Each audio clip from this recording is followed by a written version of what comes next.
Welcome to Annapolis Mosaics. Our program spotlights people in our community who are involved in activities intended to promote good human relations. I am Michael Keller, the chair of the Annapolis Human Relations Commission and your host.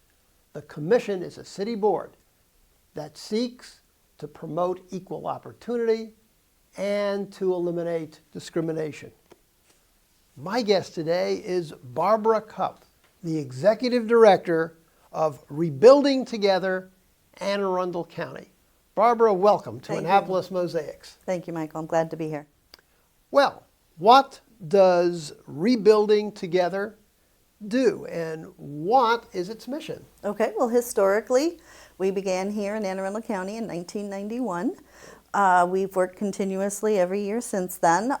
We were previously known as Christmas in April, so many people will remember us by our old name. I do. It was a wonderful mission where we would go out and help families stay in their house by providing necessary home repairs. We still do that. So we welcome applications from homeowners. The vast majority of our homeowners are single elderly females who did everything they were supposed to in this life and then find themselves in a situation where if we can't come in and help them, they're literally either going to be put in assisted living or moving in with family. So we keep these families in their own homes and they're able to age in place just like they want to. We have, however, recently moved into neighborhood revitalization, which is a much larger program. We now go in to entire neighborhoods and renovate the entire neighborhood, half social change, half physical change, and we remedy the specifics of the neighborhood, and we have had incredible results with that program. What has Rebuilding Together accomplished in terms of home renovations in Anne Arundel County and in Annapolis? What specific examples can you give me about? Well, about we that? do major home repairs, so Yeah. roofs, windows, siding, the whole gamut, a lot of ramps. And we've repaired over 600, well over 600 at this point, and put back over $12 million of retail value into the county. Rebuilding Together, as you alluded to, works to stabilize neighborhoods. Yes. And really by focusing its efforts on communities that have the greatest need. Yes. Obviously, that can be a difficult decision. It can be. What criteria do you employ to decide who gets help? Yes, I'll do both programs actually because they're very similar. All right. In fact, we designed our original program for homeowners was of long standing. And so that is an application process where you apply to our program. You have to meet the income requirements, and then we have to see whether or not you can justify need. So, and then we go in and the board votes if we can accept the project. So we have a very similar program for neighborhoods. A neighborhood HOA or neighborhood leadership, if there isn't an HOA, must apply to our program. The criteria, though, are really rather interesting. The criteria there, it must be a neighborhood resident-driven initiative. The residents have to want it, and the leadership has to be ready to go to lead the mission. We don't go in and fix anything. We work with the neighborhood to help bring them up. The bottom line for this, the question that you have to ask yourself is, do I deserve to live in a safe and healthy neighborhood? And when you feel that, I think what we're finding is people in some of the neighborhoods I work in can't say that. And the proof's in the neighborhood, where if they really truly believe they deserve to live in a safe and healthy neighborhood, they would help take care of it. What we're finding is when we go in and give them the initial boost, the neighborhood cleanup, the new neighborhood park, dog park, fixing all the standing water, when we go in and actually do a full neighborhood rehab, then all of a sudden people start fixing their fences. They start taking care of their yards. They start feeling like they deserve this, and then they start maintaining it. So in effect, when you help, say, one or two parties, that spreads to the whole neighborhood, the whole community. Well, if we're doing the single homes, we have Yeah. found that. We have found that when we go into a single home rehab, that neighbors start fixing their Right, things. But I'm yeah. actually talking about our neighborhood revitalization Okay. program. When we go into a whole neighborhood and start remedying all of the common areas and the whole neighborhood as a whole, what we find is then the individual homeowners jump in, Right. and if there's broken glass, they clean it up. If there's trash in the playground, they clean it up. And they realize, I deserve a safe and healthy Yeah. neighborhood. I'm going to make it myself. Right. And we empower them to do that. Neat. What specific neighborhoods have you helped in Anne Arundel County and in the city of Annapolis? Right. Well, we haven't come into Annapolis yet. We are currently Okay. working outside of Fort Meade. All right. Right there off of the main road. There's neighborhoods to the right, Spring Meadows and Still Meadows. So we did a neighborhood of Spring Meadows last year. Huge scope of work. The state came in and valued the work at $320,000. For a one-day project, we had 200 volunteers. As you can imagine, a massive scope. Most of our volunteers actually are active duty military. Oh. Yeah, we work extensively with the Naval Academy. We work extensively with the Navy Seabees and quite a few other components, as well as some from Fort Meade. And then now currently we're working in Still Meadows 1, which is across the street. Well, when you deal with individual applicants, I know you do accept those individuals as Yes, well. of course.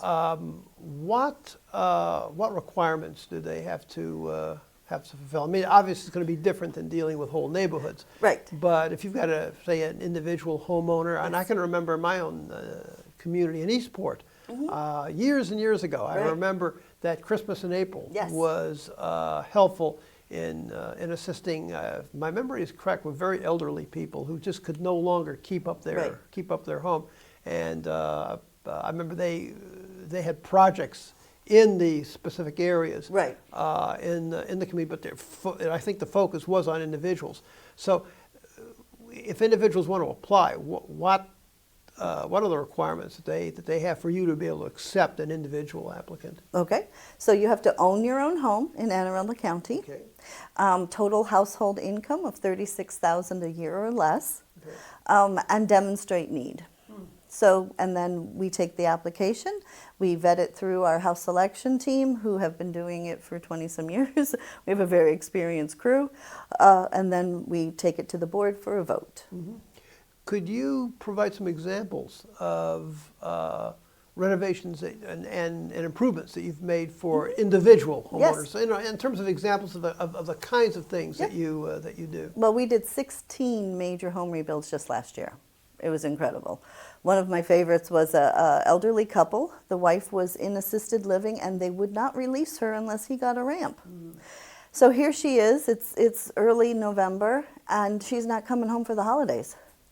And so we gathered our forces quickly, got it all together, and got her home. And while we were there, we noticed every single window in this house, including the big front bay window, was just an air leak. They were rotted out. So we replaced every window in the entire house. Wow. Do you have any other stories about individuals or communities that you've helped that are really special to you?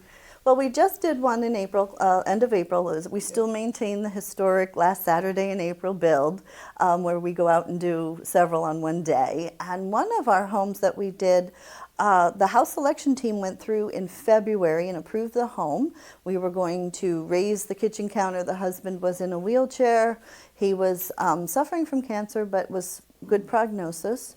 And a couple weeks later, when the house captain went in to do the final scope, we found the husband had passed. Oh. So now we have a widow, a daughter also with cancer, and we were able to rescope it for them, but now we can keep them in their own home. Oh, good.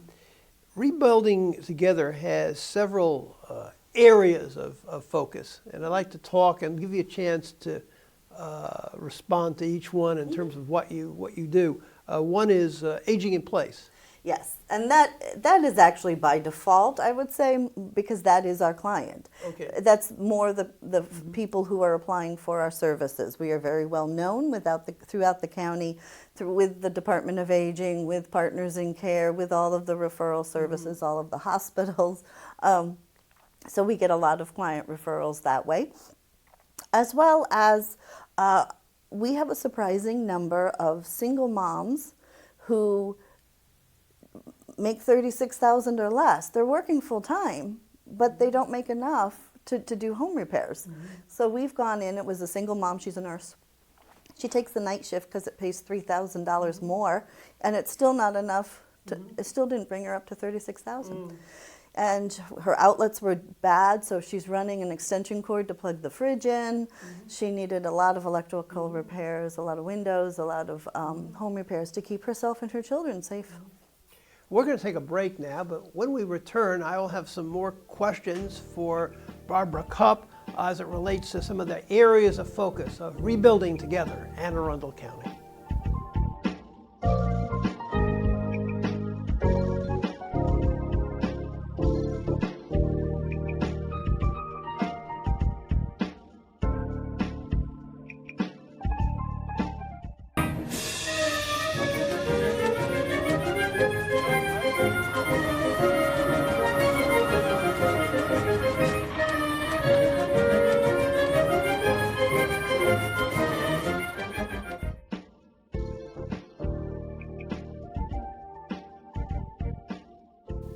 I am talking today with Barbara Cupp, the Executive Director of Rebuilding Together Anne Arundel County.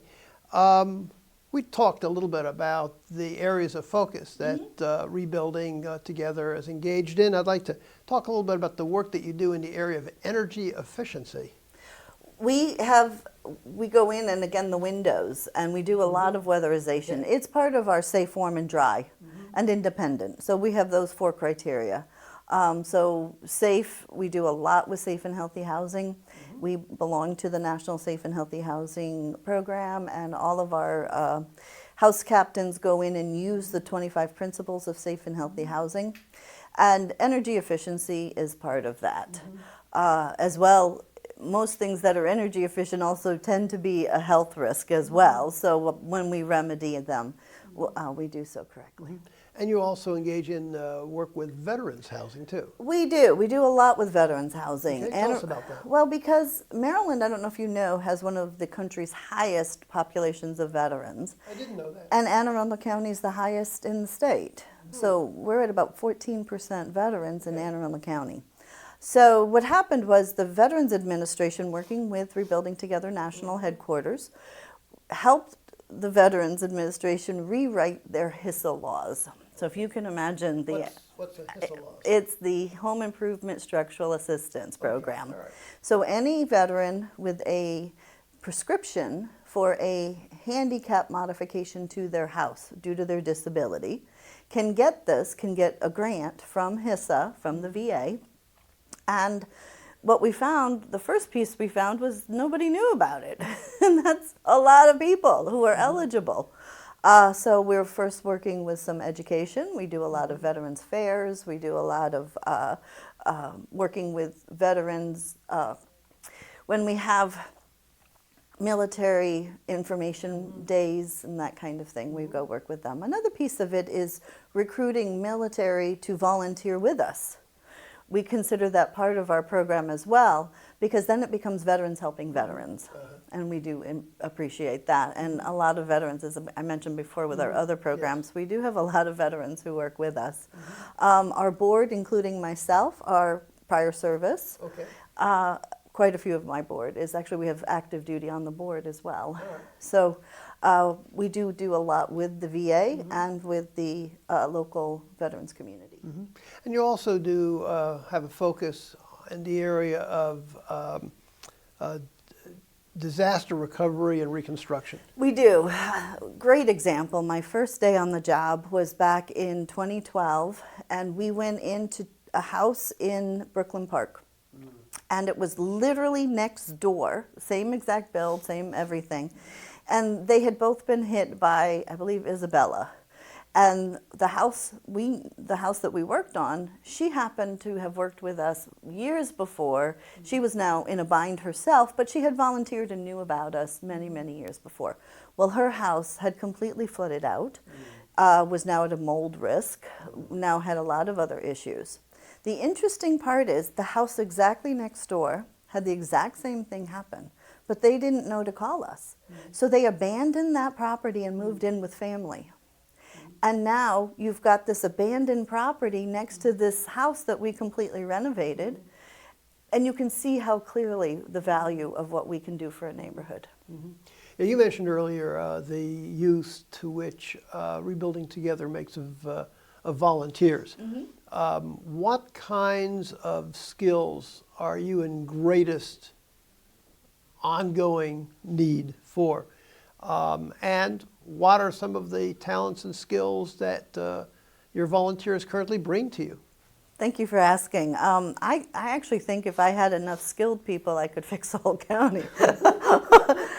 That is our greatest need, people to just give us one day. And it's interesting because if they are a professional in their field, we can write them an in-kind donation for their work. So contractors of any sort, anybody who's worked in the home building field, people who install windows, painters, electricians, plumbers. We actually currently, I'm looking at my watch, we actually currently have quite a few projects that require that. And we literally have to sit and wait until we can find one who will be willing to work with us. Yeah.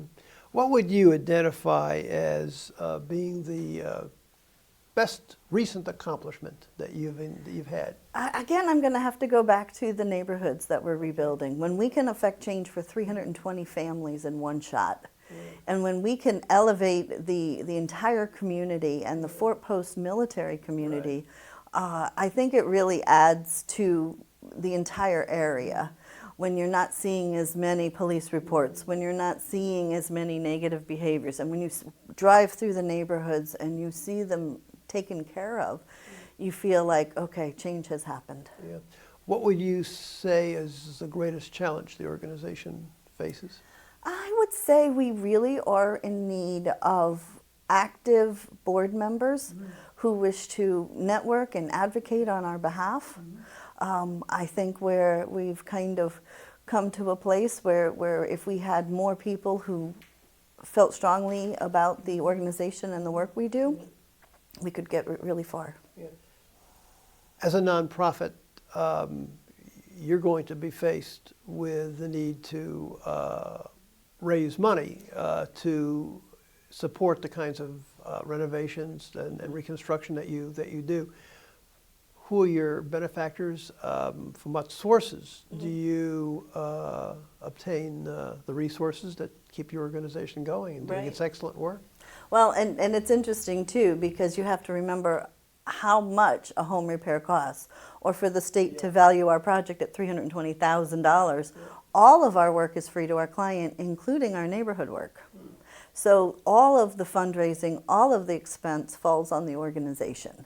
So our individual home build program is still run the same way Christmas in April was, where we go out and get a house sponsor. And this would be a bank or a civic group who wishes to bring a crew, and then because they're bringing so many volunteers with them, they sponsor the house project.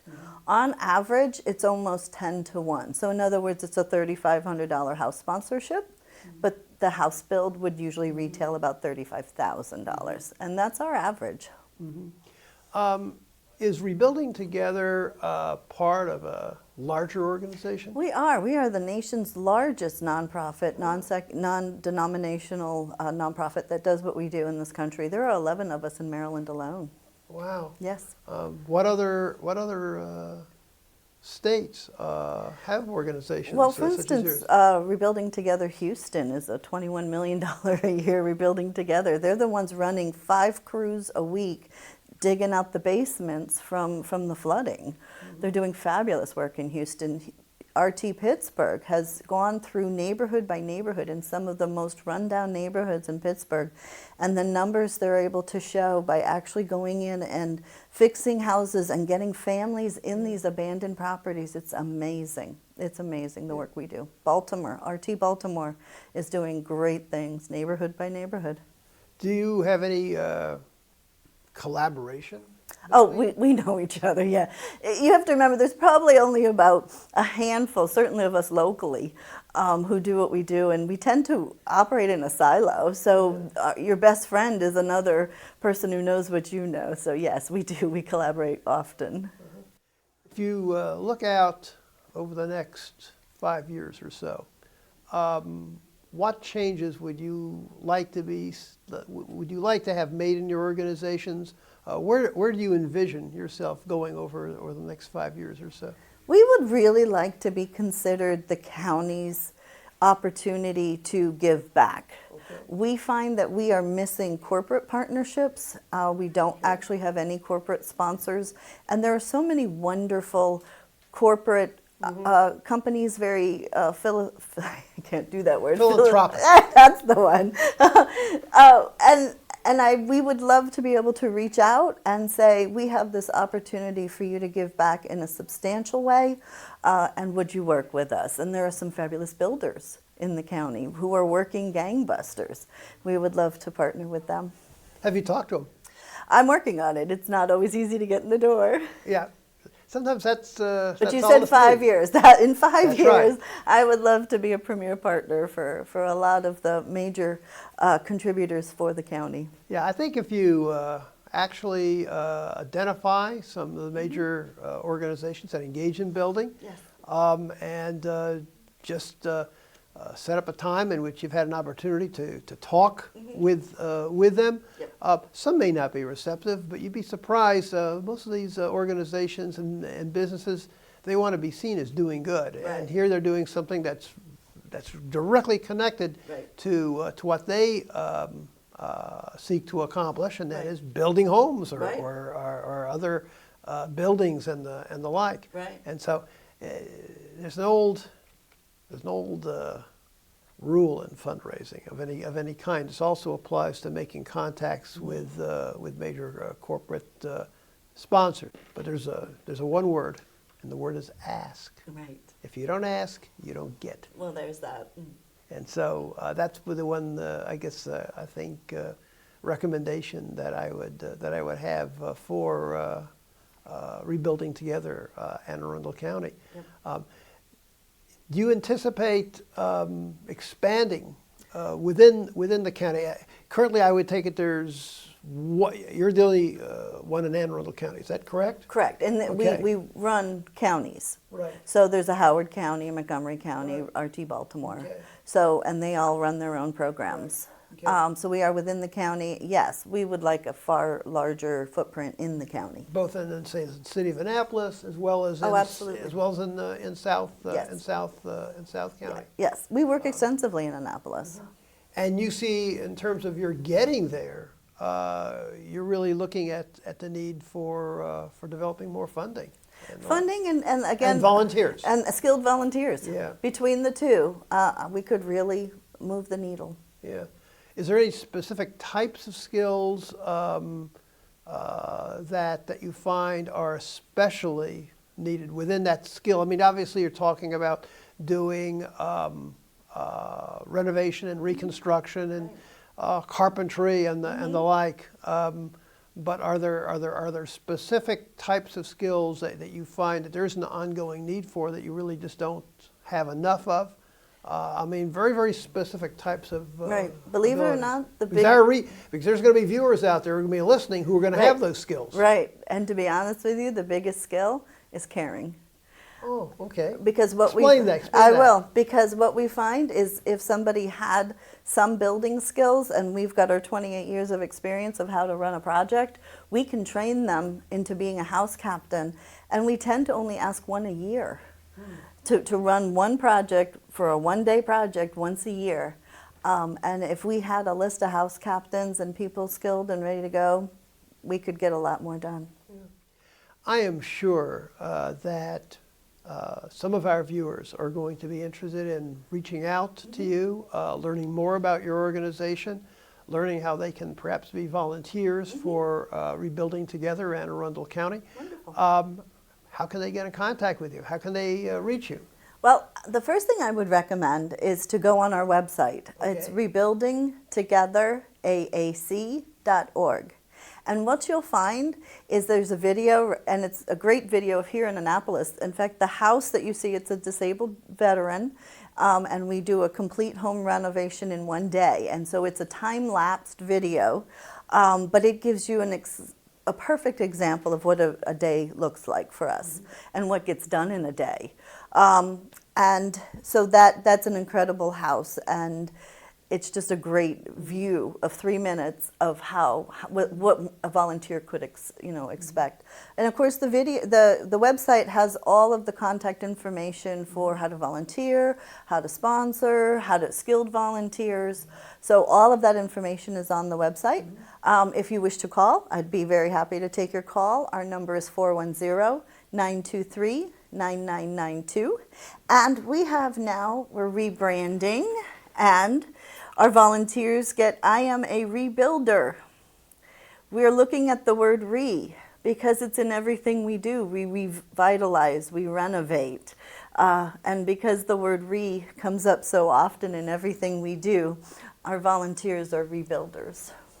Thank you for viewing our program today, and please join us again on Annapolis Mosaics.